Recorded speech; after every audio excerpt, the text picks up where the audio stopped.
Good evening. I'm Nancy Grace. I want to thank you for being with us as we go to where we learn police go high tech to analyze Top Mom's personal laptop, and they hit pay dirt. Top Mom's computer allegedly revealing her collection of thousands of bizarre sayings and images that take detectives inside Top Mom's psyche, and it may all come back to haunt her at death penalty phase.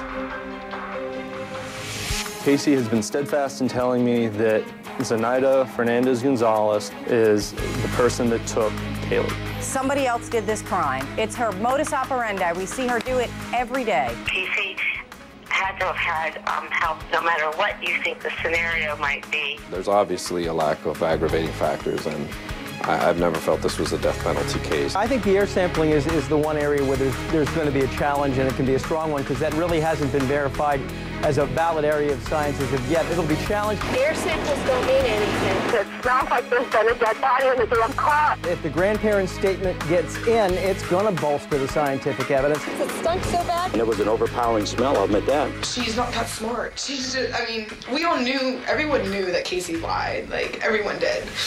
We all knew we didn't believe her. What was the truth, we didn't know, but we just didn't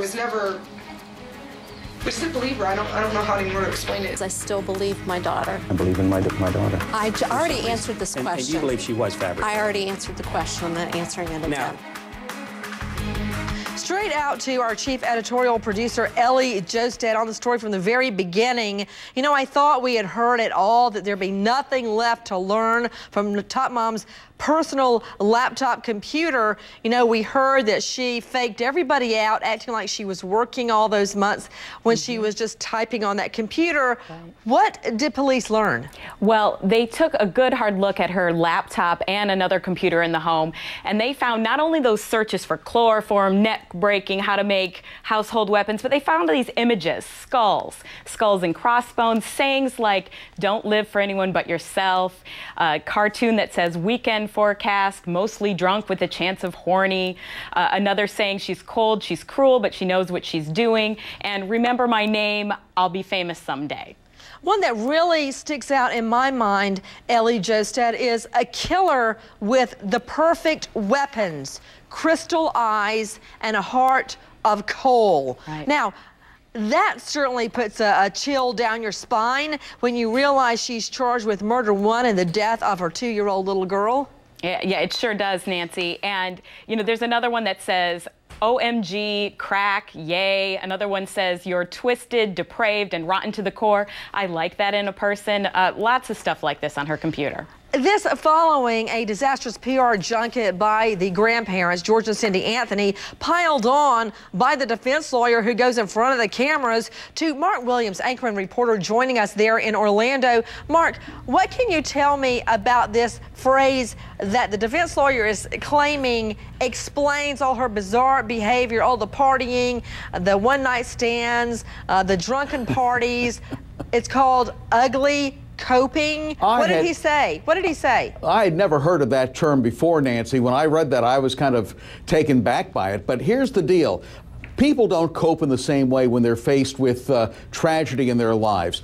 Casey, of course, coping, and we've seen it in the pictures, 5 days after little Kaylee went missing with her partying.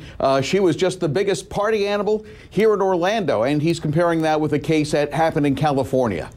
Out to Bethany Marshall, Dr. Marshall, psychoanalyst and author of Deal Breakers. Bethany, all these photos, literally hundreds of photos of her partying, being drunk, vomiting in commodes, urinating in public parking lots. These are in the weeks and days after Kaylee goes missing. What is ugly coping? That's their defense to all this behavior? Nancy, I have never, ever heard of anything remotely called ugly coping. It's completely new to me. You know, if it walks like a duck, if it quacks like a duck, it's a duck.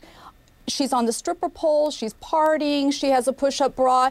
It shows a burst of energy and a great deal of excitement following the death of this little girl. That's all it is. It's excitement. It's excitement that the little girl is out of the way, and you can't make much more out of it than that. But when they say ugly coping, Bethany, is the defense attorney trying to say she acted out to mask all of her pain over her kidnapped child? Is that what he's trying to say? I think they're speaking to something called reaction formation, where you take an underlying feeling of grief and turning it into its opposite, which would be extreme excitement. But it just doesn't have that feeling to me, because she never fell back into the grief state when she was in jail. If it's truly reaction formation, then eventually you go back to the original underlying state, and that has never happened. She's never mourned the loss of her daughter, as far as I can see.